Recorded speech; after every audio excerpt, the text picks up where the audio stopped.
This happened in 2016 when I was in my sophomore year of college. I lived in a campus dormitory, but I usually spent the weekends with my family back home.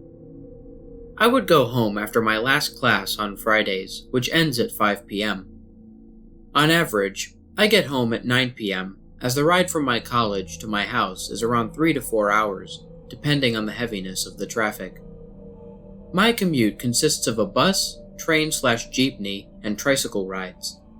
Whenever I go home, I bring a backpack and a small suitcase filled with my laptop, school stuff, and some clothes. One Friday, it was raining cats and dogs all day.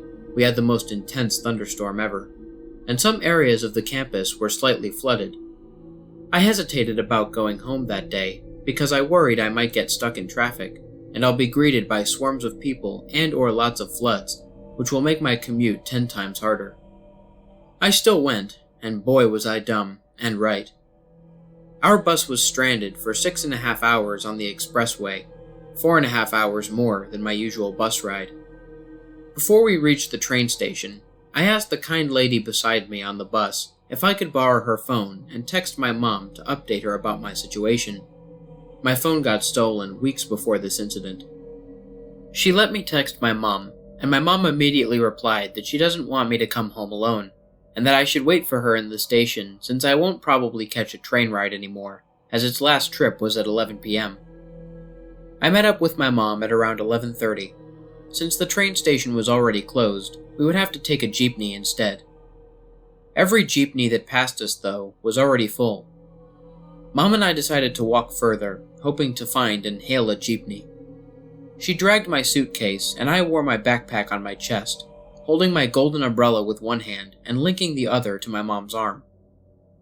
The crowd slowly began to thin out, until we realized that we were already alone on a dimly lit street.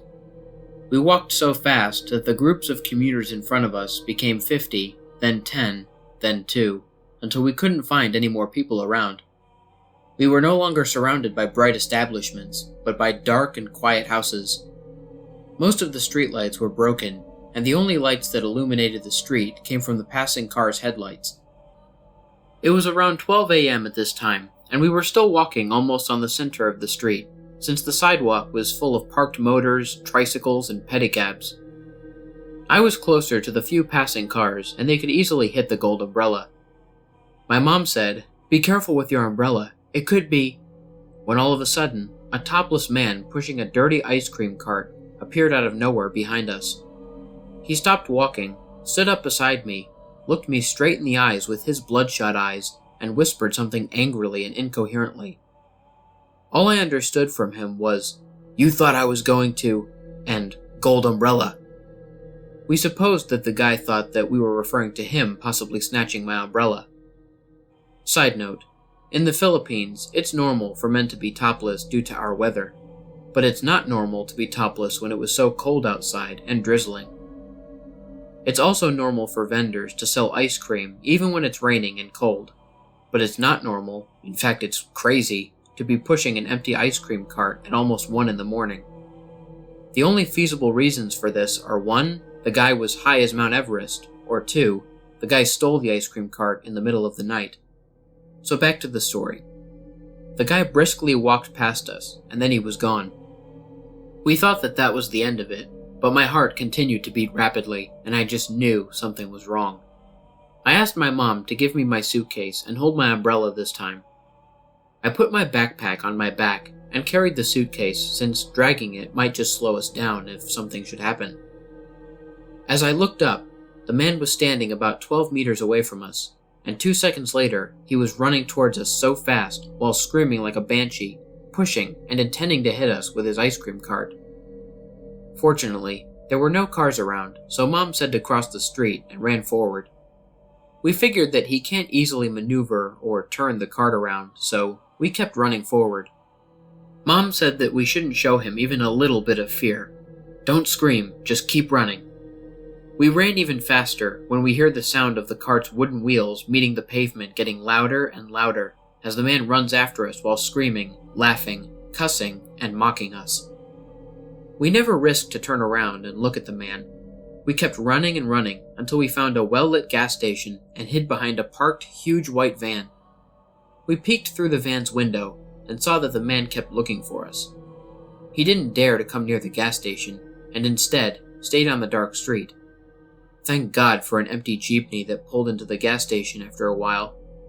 We quickly made our way to it as quietly as possible. When we got inside, we immediately collapsed on the seats, but ducked down as fast as we could when we saw the man still looking for any signs of us. We took our first breath of relief when the jeepney started moving and began to fill up with passengers. Mom and I discussed the incident the entire 2-hour ride home. We considered reporting it to the police, but we didn't since we don't even know where we were, and I only saw a glimpse of the man's face when he looked me in the eyes.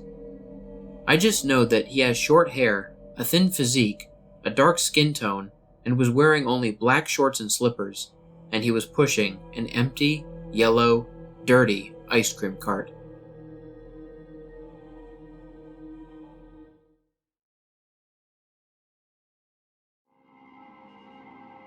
So me and 5 of my friends all decided to go on a trip to Wyoming to go camping, hiking and whatnot.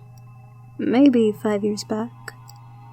For reference, we're all from Wisconsin. We'd actually broken the trip out to Wyoming into 2 days. On the first day, we covered a fair bit of ground. The second day, when we actually made it to Wyoming around noonish, we stopped at a small mom-and-pop gas station. I can't remember the name, to refuel and get a bite to eat. I was fueling the van while everyone else went inside to get food and whatnot. As I was standing by the pump, I happened to notice 2 dirty, greasy-haired, country-looking guys staring at me. I just glanced at them before looking away, and at that moment everybody came out with food. I looked at the 2 guys from my peripheral, and they were now staring at my friends with that I found to be an unsettling look. I caught their attention and I locked eyes with them, staring them down, trying to communicate that I didn't appreciate their staring. But we all got back in the van, drove off, and I soon forgot about those 2 guys. We eventually arrived at our campsite, parked at our area, and started setting up camp. The first 2 days were a blast. We hiked and even found a swimming hole to swim around in. But the third night is when things really went down. I'd woken up sometime in the middle of the night, which isn't unusual for me, but once my eyes adjusted, I noticed 2 guys standing over my friend who we'll call Brad, whom I was sharing a tent with. The guys were facing away from me, and though I couldn't tell what they were doing, I knew it couldn't be anything good. So I reached into my bag beside me and pulled out my concealed carry 9mm that I brought with me, and trained it on one of the guys. Everything that happened next happened relatively fast, and I may be misremembering some of it, and I may be telling it out of order.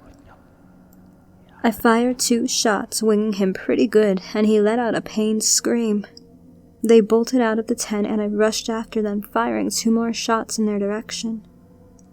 Everyone except 2 of our friends, Jake and Jolene, fake names, rushed out scared and confused. I quickly explained what had happened and told someone to check on Jake and Jolene, but they wouldn't wake up, which made me think those 2 men had drugged them. What happened next scared the hell out of all of us. All manner of people came running out from the various trees and bushes surrounding our area. And I don't mean 1 or 2 people, I mean dozens of them. I fired the rest of my magazine at these strange people, and all but screamed for everyone to get in the van. We drove until we hit the nearest ranger station, where we all piled in, and the guy on duty who'd been asleep came stumbling in from the back. Confused and groggy, he asked what was wrong, and I told him our story. He tried to call the police, but I guess he either couldn't get a signal or it was too late in the evening to reach anyone. We stayed there in the ranger station until morning, and the ranger finally got through to the cops, and they sent a deputy out to our location. We led the deputy back to our campsite, explaining what had happened along the way. When we got there, the deputy only found a small bit of blood from the guy I shot and a good deal of footprints, The deputy basically told us there wasn't really much they could do, except make a report, but we really didn't care. Once he left, we just packed up our belongings and headed back home. I shudder to think what would have happened had I not woken up when I did. I don't know what those men planned to do with all of us, and I don't care to know. I'm just happy we all made it out safe.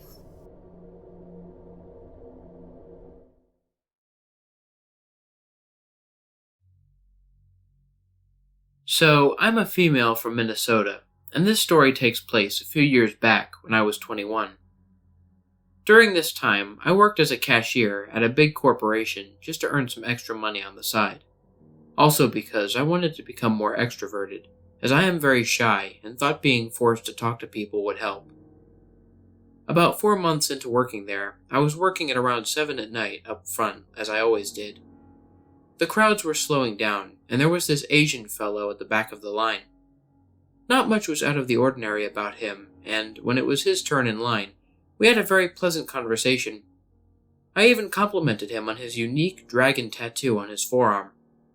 It was black and curled up, very pretty despite being a bit faded. The only thing that made me a bit uncomfortable was how dark his eyes were.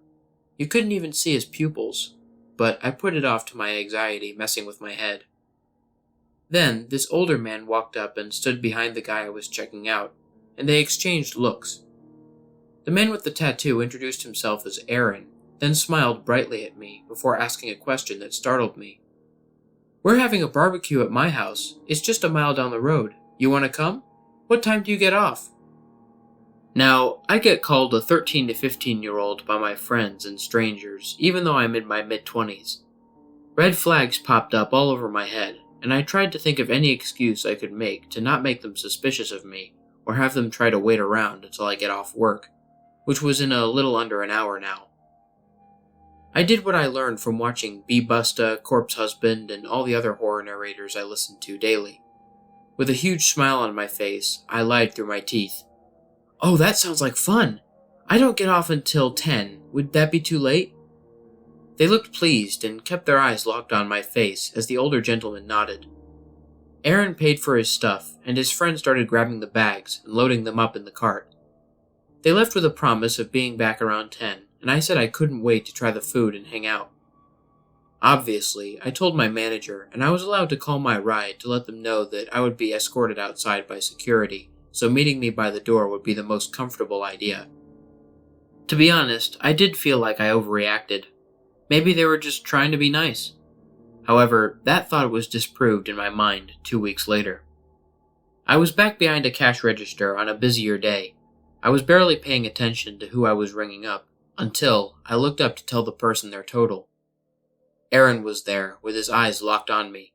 I didn't even recognize him until I saw his dragon tattoo. That unique tattoo that has been haunting my thoughts and making me question my anxiety. Forcing a smile, I told him his total and asked how the barbecue was. My voice did not hide the guard I put up this time. The smile on his face was not kind. His eyes were darker than before. "It would have been better if you were there." He looked me over, took his groceries, and threw another glance at me over his shoulder. The smile was gone. "See you around." I quit that job a month later. My mom still works there, and I told her his description. I hope to God that she never runs into him, since she also looks young and is smaller than me. And Aaron, while I like your tattoo, don't try that stuff on anyone else. I'm glad I rejected your invite.